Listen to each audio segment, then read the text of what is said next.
tardes. Sean ustedes bienvenidos el día de hoy a este DB Live, en el cual traemos, como siempre, un tema de mucho interés para todos nosotros, que es la depresión en el adulto mayor. Y para ello contamos con un especialista, un experto, como siempre, en el tema. Es el doctor Alfredo Medina. Bienvenido, doctor. Muchas gracias por la invitación. Él es especialista en geriatría y les voy a leer un poquito de su currículum, así muy resumido. Es egresado de la Escuela Latinoamericana de Ciencias Médicas, ELAM, de La Habana, Cuba. Especialista en geriatría de la Universidad Autónoma de Ciudad Juárez, Chihuahua, avalado por el Consejo Mexicano de Geriatría. Trabajó 3 años en Chile con pacientes geriátricos con dependencia severa. Es coordinador del programa de atención médica domiciliaria en Ancud, Chile. Cofundador de la Clínica Salud Mayor en Culiacán, Clínica de Medicina Interna y Geriatría. Consulta en el Instituto Mexicano del Seguro Social, HGR1, aquí en la ciudad de Culiacán, Sinaloa. Entonces, pues, bienvenido de nuevo, doctor. Muchas gracias por su valioso tiempo. Muchas gracias por invitarme y mucho gusto.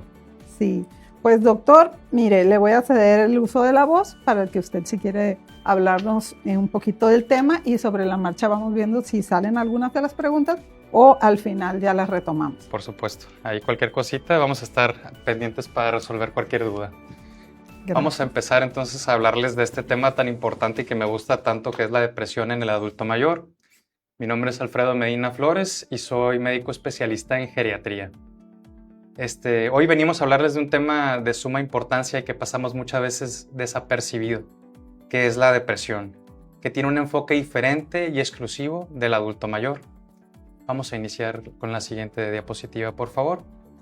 Como definición, tenemos que la depresión la asociamos con el ánimo deprimido, que es ese estado persistente de tristeza, de desesperanza o de vacío, con una pérdida de interés o de placer, a lo que nosotros los médicos le llamamos anedonia, lo cual limita severamente el funcionamiento psicosocial. No sé si sabías que la depresión es una enfermedad discapacitante y es una de las enfermedades más incapacitantes que pueden tener, que aparte es una enfermedad real. No hay que perder de vista que esta es una enfermedad que existe y que muchas veces pues la dejamos pasar como que si no existiera. Sí, muchas veces también no lo sabemos, ¿verdad? Es correcto. No estamos preparados. Así es. Hoy vamos a identificar algunas cosas para estar un poquito más preparados. Tenemos que tener en cuenta también que esto disminuye mucho la calidad de vida, impacta negativamente sobre el bienestar general y el día a día del adulto mayor. ¿Sí? Vamos a continuar, por favor, con la que sigue. Bueno, normalmente el cerebro envejece. Y el envejecimiento cerebral no es sinónimo de enfermedad, sino más bien son condiciones que son propias de la edad, pero que también condicionan a que muchas veces sea más prevalente tanto la depresión como otros síndromes geriátricos en el adulto mayor.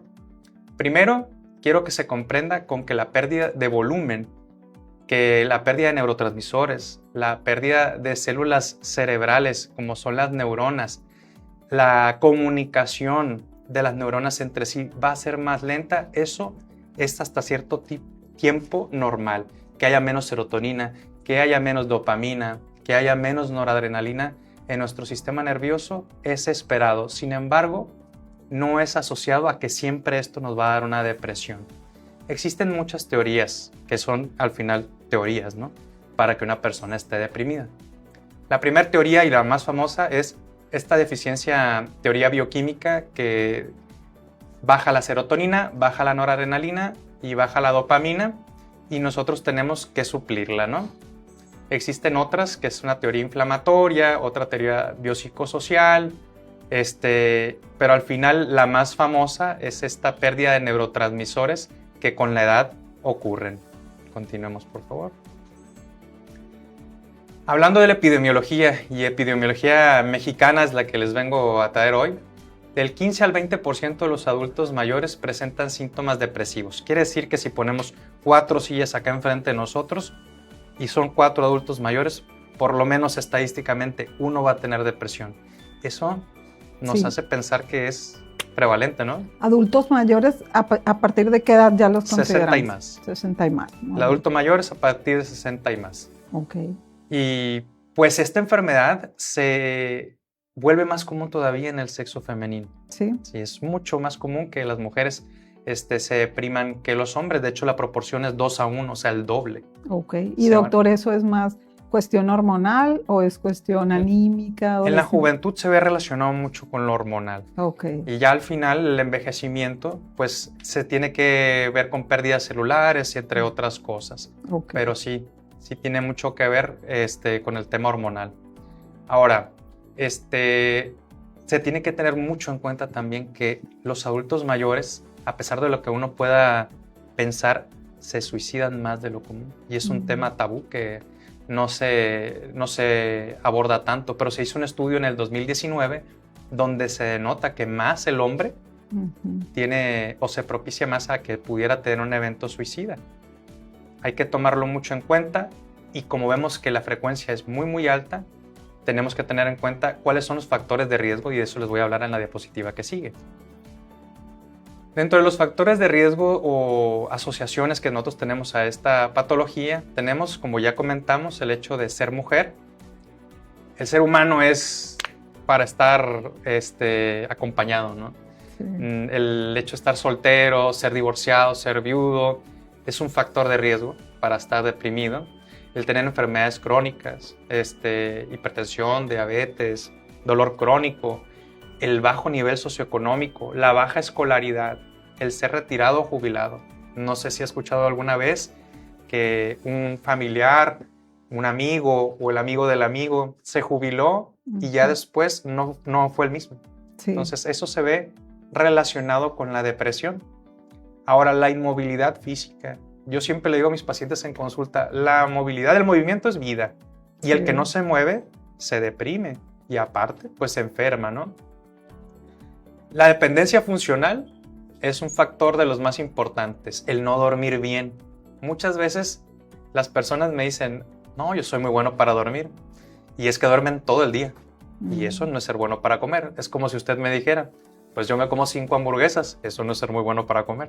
Entonces, ahorita vamos a hablar de la higiene del sueño también. Okay. Tener en cuenta que el abuso físico, el abuso verbal, el tener problemas sociales y una edad de mayores de 75 años predispone mucho más a tener este tipo de problemas depresivos. La depresión y el deterioro cognitivo o la demencia en el adulto mayor muchas veces van de la mano. De hecho, yo en consulta las veo y siempre, bueno, la mayoría de las veces van de la mano. Y ahorita vamos a hablar de eso en las siguientes diapositivas.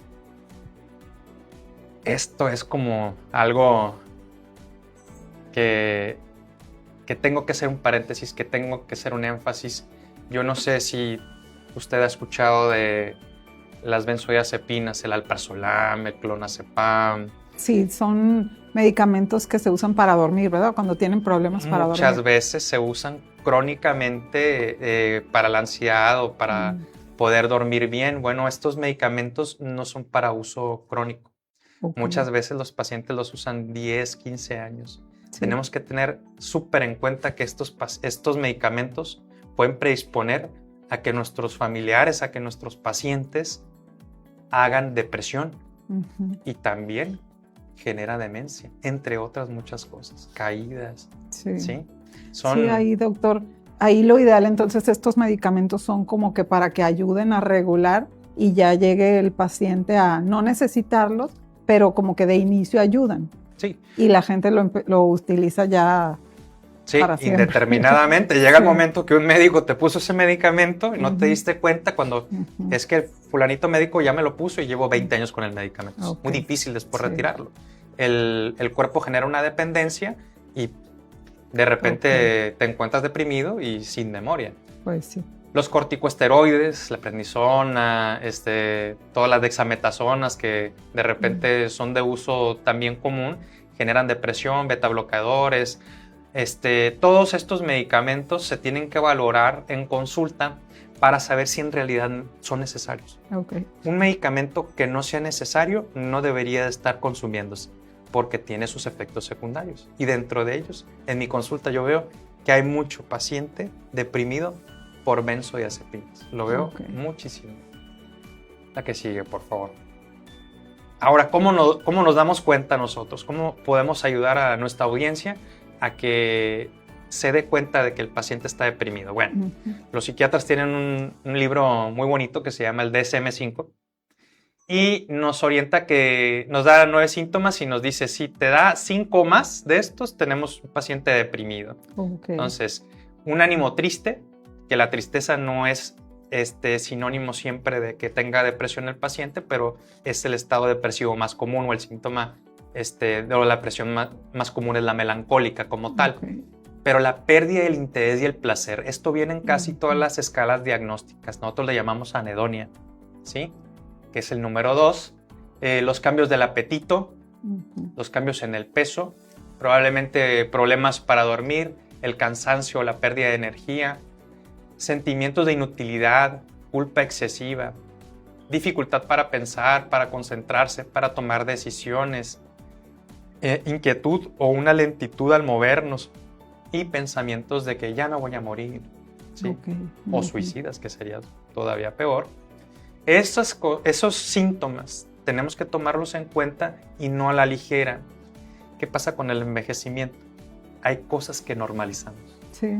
Entonces, de esos 9 cosas, a lo mejor podemos normalizar algunas y eso tiene que quedarnos claro que ninguna es normal. Pues sí, no por el hecho de ser adultos mayores, nada de esto es normal. Sí, es lo que solemos decir, es que es por la edad, yo creo que es normal. Sí, y no le prestamos atención. Hay personas de 90 años corriendo en bicicleta, ¿no? Tengo pacientes que son muy robustos a pesar de su edad. Está la edad biológica, está la edad cronológica. Hay gente que no se ve de la edad que Así es. Que en realidad tienen, ¿no? Hay gente que dices tú, ¿a poco tienes esa edad? O sea, se ve mucho más joven. O hay gente que de plano, o sea, la vida pues estuvo bajo mucho estrés, bajo mucha inflamación y ocasiona que esa persona se vea todavía más deteriorada, ¿no? Entonces, pues sí, eso va a depender bastante. Estas 9 cositas, tenerlas muy en cuenta por si algún familiar lo identificamos. Entonces, con 5 de Con 5 de estas 9, nosotros sospechamos muy altamente que pudiera tener depresión nuestro paciente. Vamos a continuar, por favor. Esta es una de las herramientas que yo utilizo en consulta, de las más comunes. Es el índice de Yesavage, es un GDS y consta de 15 preguntas que básicamente te van preguntando lo que dice el DSM-5, respuestas de sí o no para que el paciente te diga si pudiera estar deprimido o no. ¿Sale? Vamos a continuar, por favor. Ahora, no todo paciente con una clínica de depresión o con una sintomatología de depresión en realidad va a ser una depresión pura. Existen otras enfermedades que pueden simular una depresión, por ejemplo, el hipotiroidismo, puede haber una reacción a medicamentos como lo que estábamos platicando, puede existir la apnea del sueño, haber deficiencias vitamínicas, pacientes con enfermedad de Parkinson, pacientes con estados confusionales, pacientes con deterioro cognitivo mayor o la demencia, ¿verdad? Entonces, entre otras patologías, por eso es tan importante consultarnos, porque muchas veces decimos, bueno, estoy deprimido y no sé por qué, ¿no? Y únicamente vemos el estatus mental del paciente y dejamos de ver que probablemente te está haciendo un hipotiroidismo. Pues sí. Que esa depresión no se está tratando de manera adecuada porque se trata en realidad con hormonas tiroideas. Y nosotros lo único que estamos dando o es psicoterapia o es un tratamiento antidepresivo. Entonces ahí hay que también descartar todo esto, ¿verdad? Por eso es importante. Ahí supongo en las preguntas, ahí también vienen sobre síntomas que usted ya luego pueda relacionar, ¿verdad? Por supuesto. Con la tiroides y demás. Es correcto. Más en la consulta médica, porque sí lo que evalúa las preguntas ahorita es un estado como más mental. ¿Sí? Pero ya si el paciente pues aumentó mucho de peso, ¿sí? Y está pensando un poquito más lento, la obesidad de tipo centrípeta, pues uno se va orientando más hacia un problema tiroideo, ¿sí? Y ahí es donde hacemos estudios de laboratorio, ¿sí? Para descartar que tenga deficiencia de vitamina, deficiencia de hormonas tiroideas, etc. ¿Sí? Continuamos, por favor. Ahora, ¿Qué pasa si no me trato yo la depresión? Existen múltiples consecuencias y ahí vemos en la presentación que puede haber muchos sistemas que se puedan afectar. Primero que nada, y la causa número 1 de muerte en el mundo, son enfermedades cardiovasculares. Las enfermedades cardiovasculares van a aumentar si el paciente no se trata su depresión. Enfermedades en corazón, infarto cerebral, infarto de miocardio, diabetes tipo 2, enfermedad cerebrovascular. Tenemos un sistema inmunológico más débil, o sea, inmunosupresión, aumenta las enfermedades respiratorias, más riesgo de suicidio, desnutrición y pérdida de peso, aislamiento social. El aislamiento social, repetimos, el adulto mayor, no nomás el adulto mayor, el ser humano está diseñado para no estar solo, para estar acompañado. La discapacidad o la dependencia aumenta más mientras la depresión aumenta. Como comentamos del principio, esto es algo discapacitante. Hay gente que no va al trabajo porque está deprimida y no puedes tener nada más. No tienes dolor, no tienes nada. Pero después sí vas a tener dolor, problemas digestivos, vas a tener problemas cardiovasculares. O sea, la depresión se tiene que tratar para no tener este tipo de consecuencias a largo plazo. Pues sí, es como un círculo vicioso aparte, ¿verdad? Es correcto. Dejan de hacer las cosas y pues se aíslan más, no van con los amigos y demás, y pues empeora todo, ¿verdad? Es perfecta su percepción, así en realidad es un círculo vicioso. La que sigue, por favor. Ahora, que ahí está este síndrome del hijo que quiere ser papá, ¿no? O sea, muchas veces, y a veces me incluyo, la verdad, queremos decirle a nuestros padres cómo lleven su vida. Y en lugar de hacerlo de una manera tranquila y darle consejos, pues ¿qué hacemos, no? Rápidamente, pues lo regañamos. Lo regañamos. ¿Por qué? Porque nosotros queremos hacerles un bien, pero al final terminamos haciéndoles un mal. ¿Cómo lo tenemos que hacer? Pues se tienen que sentir comprendidos, se tienen que sentir valorados. Los padres son los que tienen el timón, ¿no? de su salud. A todo adulto mayor le gusta tener su independencia. Sí. ¿Sí? Y todos quisiéramos ser lo más independientes que se pudiera por el mayor tiempo posible. Pero muchas veces los hijos lo que hacemos es quitar esa independencia, empezar a tomar decisiones por ellos, pues entonces se van a sentir tristes, se van a sentir con poca utilidad, desmotivados, van a aumentar su estrés, su ansiedad, y eso conlleva a que la depresión se cicle y no se salga, ¿no? ¿Qué pasa otra vez? Se aíslan, pierden el interés y esto va a afectar a su salud como lo hemos visto durante toda la presentación. Entonces hay que fortalecer ese vínculo familiar, hay que acudir a psicólogo, hay que promover la salud física y la salud mental, hay que mejorar el estado de ánimo y la confianza en nuestros padres, en nuestros familiares y en nuestros pacientes. ¿Sale? Sí, luego también eso lo que dice con el especialista, porque muchas veces queremos hacer, como dicen luego, que decimos, no estés triste. Ya. No, pues ya con eso. Ya se me quitó. Entonces sí, hay que ir con el especialista, porque a veces también uno puede tener las palabras, pero no te escuchan igual que cuando ya van con alguien más, que ya saben que, bueno, le voy a escucharlo. Excelente. Entonces ya con más razón lo hacen. Claro que sí, estoy totalmente de acuerdo. La que sigue, por favor. Ahora, muchas veces lo que platicábamos ahorita del bien dormirse, el sueño, ¿no? De que, no, llegan a mi consulta y me dicen, no, mi papá, mi mamá duermen súper bien. No, doctor, yo duermo súper bien, duermo de día, duermo de noche. En realidad, nosotros tenemos que tener una higiene del sueño adecuada. Yo les recomiendo a mis pacientes que únicamente duerman durante la noche y que si pueden solamente tomen una siesta de 30 minutos al día, ¿no? Que tienen que mantener horarios regulares, que no tienen que cenar muy noche, que el ejercicio físico tiene que ser durante la mañana, pero tiene que ser, ¿sí? Para poder nosotros descansar de noche, pues tenemos que tener actividad física diurna, tenemos que hacer actividades de día para poder dormir de noche. Sí. El que no hace nada y está acostado todo el día y durmiendo todo el día, en la noche no va a poder dormir, pues sí. Y eso es normal. Sí, y lo sabemos, por ejemplo, con los bebés, con los niños.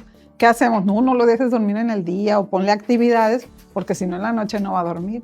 Y pues eso es exactamente lo mismo, ¿verdad? Es correcto. O ahí andamos tomando melatonina o a ver qué tomamos, sí. O benzodiazepinas para estar durmiendo todo el día. O sea, dormir todo el día genera inmovilidad, genera depresión. Y volvemos a lo que bien comentaba usted. Un ciclo, un círculo vicioso. Así Entonces, En la noche, pues un buen libro, la lectura, evitar cambiarlo por las pantallas, ¿no? Las pantallas, porque la luz hasta de los aires se tiene que quitar en la noche.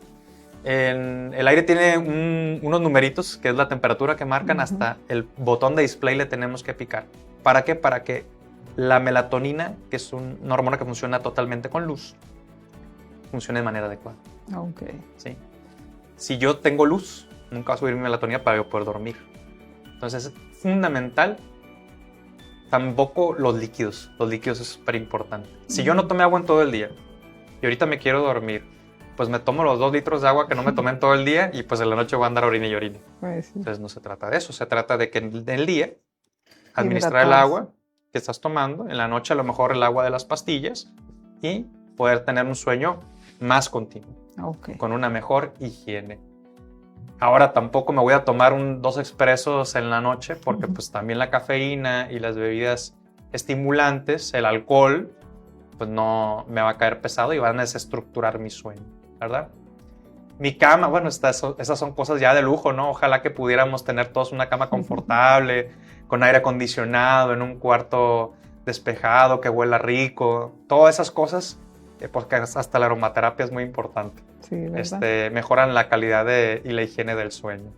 Pero me decía, bueno, un traumatólogo, que en lo que algo siempre tenemos que, digamos, invertirle en un buen calzado y en una buena cama. Sí. Porque dice, pues es que o estás caminando en el día, pues, y tienes que tener un buen calzado para que, pues, digamos, no te canses tanto. Claro. Y también en la noche, pues es tu tiempo de descansar, entonces es bueno invertir en un buen colchón, en algo que te permita esto. Y como dicen, para todo es importante el dormir, ¿verdad? Es cuando nuestro cuerpo se regenera y demás, que pues usted... Estoy totalmente de acuerdo. Y que no se malinterprete también el uso de la cafeína. La cafeína es muy buena. Y ahorita en el 2026 la AHA acaba de sacar un artículo donde previene muchas enfermedades cardiovasculares. Okay. O sea, el café es bueno, pero en la mañanita, ¿sí? No todo el día. 1 o 2 tacitas de café, pero pues así, todo en exceso sale mal, pero que quede clarísimo que el café es muy bueno y para nada que hace daño, ¿no? Okay. Hay algunos especialistas que sí tienen que suspenderlo, ¿no? Pero eso son pues, cosas mínimas. Ok, muy bien. Continuemos, por favor. Ahora, aquí vemos las 2 caras de la moneda, ¿no? Una persona sedentaria que no come bien, que no se mueve, va a tener más cansancio, más tristeza, va a ser más dependiente y va a tener peor calidad de vida que alguien que corre todos los días, que hace ejercicio de peso, que tiene una buena nutrición, que acude al psicólogo y que hace actividades recreativas. El ya me jubilé no quiere decir voy a estar todo el día de este lado.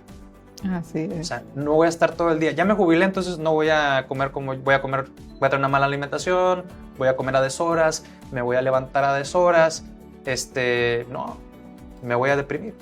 Y si vemos que un familiar lo está haciendo, pues hay que promover los buenos hábitos que estamos platicando ahorita. Sí, sí, a veces que me toca ir a caminar al botánico y me da tanto gusto ver, como dicen, personas ya mayores, y que corren y le pasan a uno por un ladito y claro. Te dejan atrás y dice uno, ¿eso cómo les debe de ayudar? Sí, claro, por supuesto. Desde iniciando el día, pues ya de ahí en adelante puras buenas decisiones pues le van a ayudar, ¿verdad? Qué padre, la verdad que a mí me da mucho gusto porque sí me ha pasado también de repente practicando algún deporte, alguien con más edad que se mantiene en una condición incluso mucho mejor a la que tiene uno, o sea, sí. Aquí se dice como tal que la edad es un número, en realidad, es un número y mientras más te cuides, más vas a vivir y con mejor calidad. Así es. La que sigue, por favor. Ahora, estas son dudas muy frecuentes en consulta. ¿Cuánto tiempo me voy a tomar el medicamento, doctor? Siempre el tratamiento es individualizado. Yo le puedo empezar un antidepresivo a usted y hoy vamos a decir que las guías me dicen que de 6 a 12 meses. En promedio son 7 meses cuando usted ya se siente sin todos los 9 síntomas que habíamos platicado al principio. Sí. Ya se están quitando todo eso y es ahí donde después de 7 meses que usted ya se sintió plenamente bien, podemos suspender medicamento. Okay. ¿Sí? Pero existen estas recaídas. ¿Sí? Estas recaídas hacen que nosotros tengamos que de repente extender 1, 2, 3 años. Pero eso va a variar mucho de la clínica del paciente, qué tanto se cuide, cómo se tomen los medicamentos y qué tan integral lo estemos viendo. Porque recordemos, no todo en la salud del paciente adulto mayor se define únicamente por la esfera mental. Está la esfera biológica, que nos habla del resto de enfermedades que pudieran estar haciendo que este paciente que no sale de la depresión pueda remitirse. Pues sí. Y dentro de esto, pues está muchas veces el que no quiere ir a terapia, pero ahorita vamos a hablar de eso. La que sigue, por favor. Aquí está. Pues el tabú, ¿no? Yo no quiero ir al geriatra porque yo no soy viejito. Para empezar, la palabra viejito pues no se debería de utilizar. No son adultos mayores, se tienen que tratar por respeto, por su nombre. Es un término que nosotros decimos en nuestra especialidad viejismo. No se deberían de utilizar. Todo aquello que denote edad, ¿no? Y no por tener mucha edad es sinónimo de estar enfermo, como ya lo hemos hablado. Sí. Ahora el geriatra lo que hace es preservar esa juventud que tiene el paciente. Esa juventud que tuviste cuando esa persona te cruzó en el botánico. Eso es lo que mantenemos que preservar y que mejore su calidad y su funcionalidad. Ese es nuestro objetivo, porque muchas veces dicen, no, pues que es por la edad. No, no es por la edad que lo tiene que ver, ¿sí? El psicólogo nos va a ayudar mucho a entender lo que se siente, lo que se maneja, cómo manejar las emociones, cómo tener estas herramientas fundamentales para afrontar la depresión, ¿sí? Y es fundamental perder ese tabú al ir al psicólogo. El psicólogo es totalmente necesario. Necesitamos terapia cognitivo-conductual para mejorar nuestra calidad de vida y que tenga un impacto positivo no solo en nosotros, sino también en nuestra familia. La que sigue, por favor. Y como conclusión de toda esta presentación, pues yo les hago a ustedes saber que la depresión en el adulto mayor no es una parte normal del envejecimiento. No normalicemos la depresión. Es una condición real, es una condición frecuente y tratable. Hay que buscar ayuda profesional para mejorar la calidad de vida a tiempo y prevenir complicaciones y devolver ese bienestar y esa esperanza y plenitud del paciente. Y sería todo. No sé si me quieran hacer ahí unas preguntitas. Sí, estaba revisando a ver si teníamos algunas preguntas, pero igual aquí traigo por lo pronto algunas. Algunas ya las mencionó, ¿verdad? Pero es nada más como que a darle una conclusión. Por ejemplo, lo que había comentado, de que luego asociamos que es normal que un paciente esté triste a partir de cierta edad. Ya nos mencionaba, ¿verdad? De los puntos que se toman. Lo ideal es no normalizar este tipo de situaciones para nada. O sea, mi abuelita que llora todo el día y es normal que llora mucho que por la edad, no es eso. Ok. Y la otra pregunta es lo mismo estar deprimido que estar triste? La tristeza es un síntoma de la depresión como tal. No se considera lo mismo, pero es parte de, y es el tipo de depresión más común que existe. ¿Sí? Pero no, la tristeza no es siempre estar deprimido. Hay gente que no se siente triste y en realidad está deprimida y no sabe. Ahí es donde hay que ir, como dice, con el especialista para que vea la causa realmente. Es correcto. Y bueno, esta yo creo que ya me la voy a brincar. Las señales más comunes y que los cuidadores suelen pasar por alto en la convivencia diaria. ¿Cuál es lo que también ahí ya lo mencionó, ¿verdad? Claro. Pero ¿qué es lo principal que tiene que estar al pendiente? Eran lo de los 5 puntos, ¿no? Ajá. O sea, mencionamos varios síntomas, pero lo que suelen pasar por alto, que siento que me pregunta, es que muchas veces el paciente está con pérdida de memoria o que atribuimos muchos síntomas y dicen es por la edad y devolvemos que no. Y lo que muchas veces pasamos por alto es mi papá, mi mamá o mi familiar está olvidando cosas y es normal. ¿No? Eso lo tenemos que pasar por alto, no lo tenemos que pasar por alto. Así es. Y siempre pues hay que acudir con el especialista. Siempre. Ok. Aquí me preguntan de análisis de laboratorio. ¿Qué análisis de laboratorio recomienda para descartar que la depresión en realidad sea un problema orgánico o metabólico? Perfecto, me parece una pregunta excelente. ¿Por qué? Porque, como lo comentaba, existen diagnósticos diferenciales. Eso lo vemos en consulta, hacemos un plan individualizado para cada quien, realizamos diagnósticos diferenciales, sospechas diagnósticas y en base a ellas, pues nosotros enviamos qué perfil tiroideo, qué electrolitos, qué niveles de vitaminas, etcétera, ¿no? Conforme nosotros veamos al paciente. Muy bien. Entonces ya ahí lo ideal es personalizado, ¿verdad? Siempre. Ya depende de la persona. Por supuesto. Sí, porque también podemos hacernos todos los estudios y a lo mejor muchos ni siquiera hay necesidad, ¿verdad? Sí, exactamente. Pero pues sí se recomiendan chequeos de rutina, ¿no? Ok. Otra pregunta habla pero de estudios de imagen, si hay estudios de imagen que se recomienden ante un episodio depresivo en la tercera edad. Rutinariamente no se recomiendan estudios de imagen.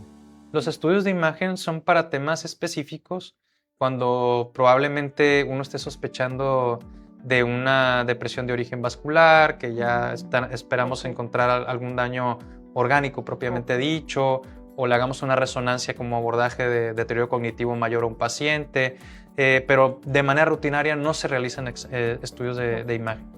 Ya sería más enfocado en lo que usted ya encontró, ¿verdad? Es un poquito más enfocado cuando encontramos una causa que amerite el hacer ese estudio. La otra pregunta dice, ¿por qué la depresión en el adulto mayor suele presentarse más con quejas físicas o irritabilidad que con llanto o tristeza? De hecho, existe varios perfiles, ¿no? Como lo estaba comentando. La tristeza sí es de las más comunes, pero como le comentaba, no siempre es así. Hay veces en que el paciente tiene un perfil de más ansiedad, ¿sí?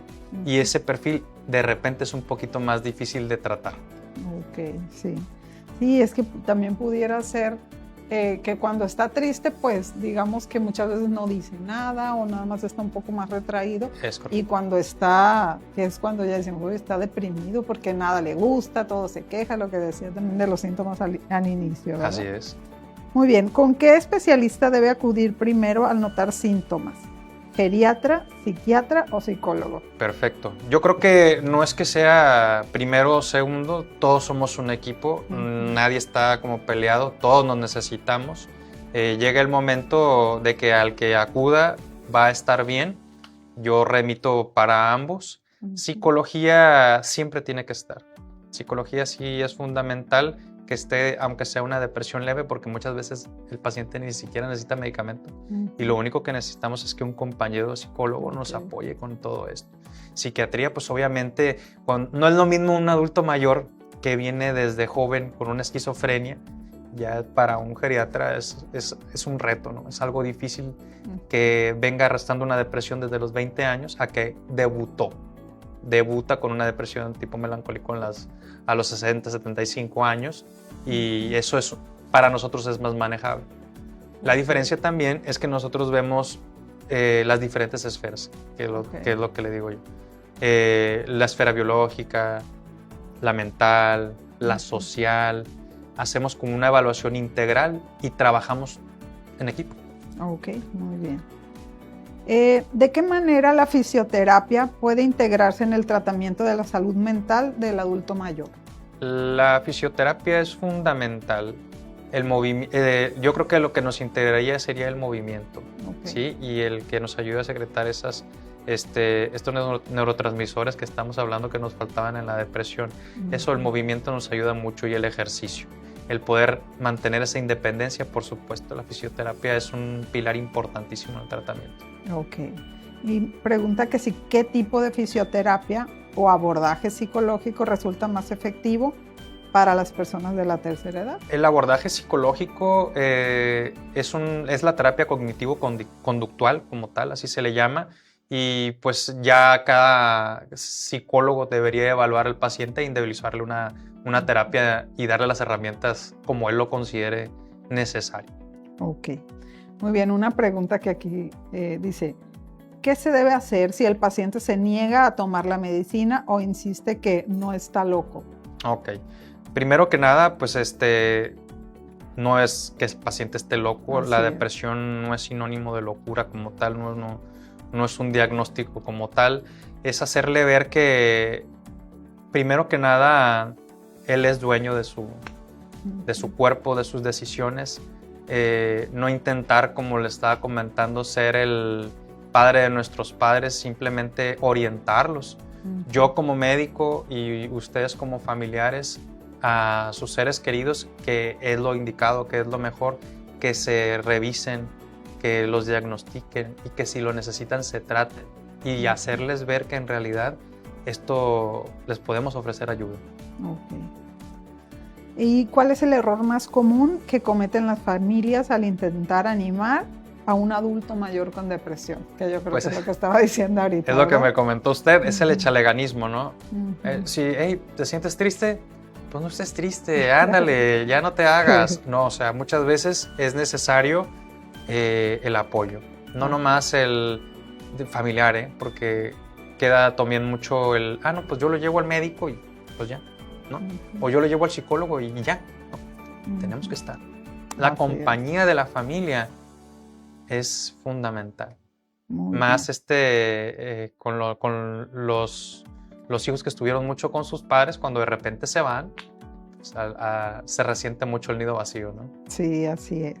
Bueno, ahorita ya ve que mencionaba lo del café. Una de las preguntas que subieron a las redes sociales es ¿hasta qué hora es recomendado para poder dormir bien y no tener problemas del sueño? Antes de mediodía yo creo que estaría muy bien, no después, porque las personas pues ya que estén estimuladas muy tarde no es recomendable, pero hasta 300 miligramos. Muy bien. ¿Está mal tomar antidepresivos por mucho tiempo? No está mal, se tienen que tomar el tiempo necesario, ¿sí? Está mal, necesitar antidepresivos y no tomarlos. Así es. Eso sí está mal. Sí, porque muchas veces el miedo, ¿verdad? De que Claro. dicen, ay, no me voy a hacer adicto. Es Entonces, correcto. pues ahí es bien importante hacer. Sí. Tomar un medicamento de más está mal y tomarlo de menos también. Pues sí. Como dicen, nada con exceso, todo con medida. Es correcto.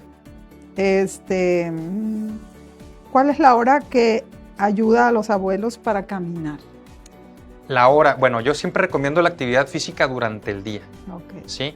La Si noche. ponemos a hacerlo durante la noche, pues va a ser una estimulación pues muy tarde y el sueño se tiende a desestructurar. Okay. Yo recomiendo que Por la mañana. la actividad sea mientras haya luz solar. Ok, muy bien. Pero cuando se pueda, O sea, si de plano no se puede, pues hay que hacer. Pero Sí. por lo menos esa actividad física tiene que cesar 2 horas antes de que yo me vaya a dormir. Ok, sí. ¿Qué recomendaciones le daría a los adultos que también se la llevan en el celular? El scrolling. Bueno, el scrolling no es tan bueno, es una liberación de dopamina constante y que puede generar algo de adicción.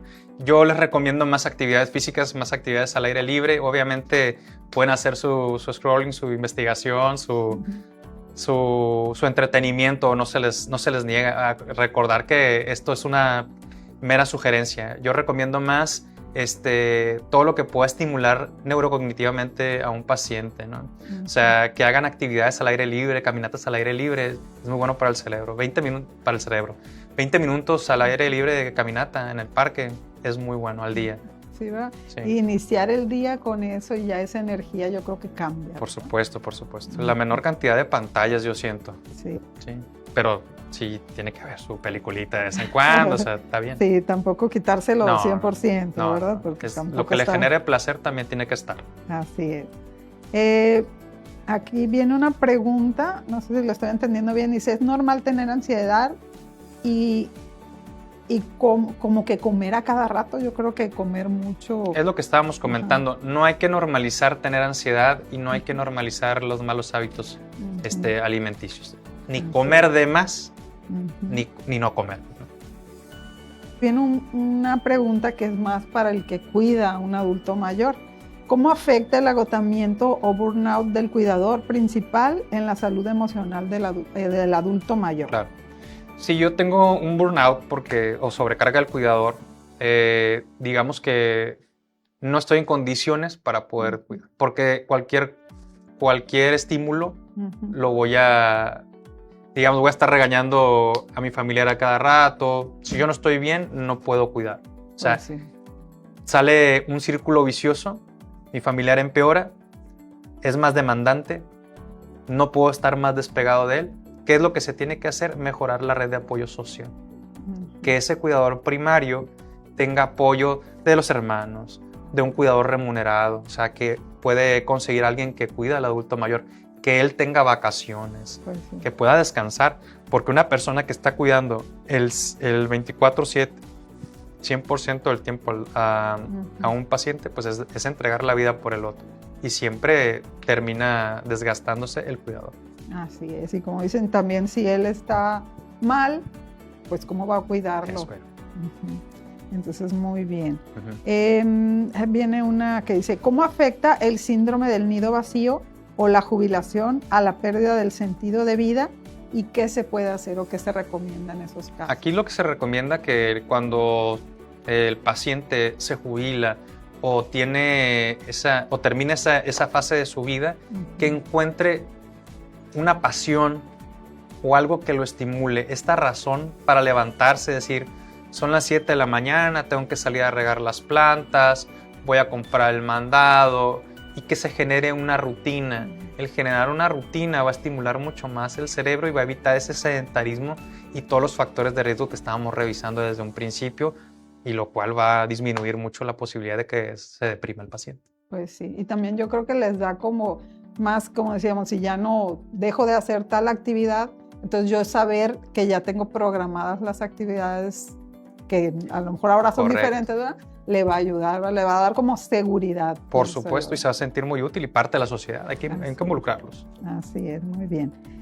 Bueno, pues ya como ya mensaje final, no sé si qué podría darle a las familias que actualmente cuidan a un adulto mayor que están atravesando por esta enfermedad que es la ansiedad. Por supuesto, bueno, pues que la depresión es una enfermedad real, es una enfermedad tratable y que pues estamos nosotros para apoyarlos, que confíen en los profesionales y que acompañen a sus familiares y pacientes. Ok, muy bien. Bueno, pues muchísimas gracias, un placer. doctor. Yo creo que a todos nos sirve, ¿verdad? Porque todos también vamos para allá, queremos llegar a esa edad y queremos llegar sanos, ¿verdad?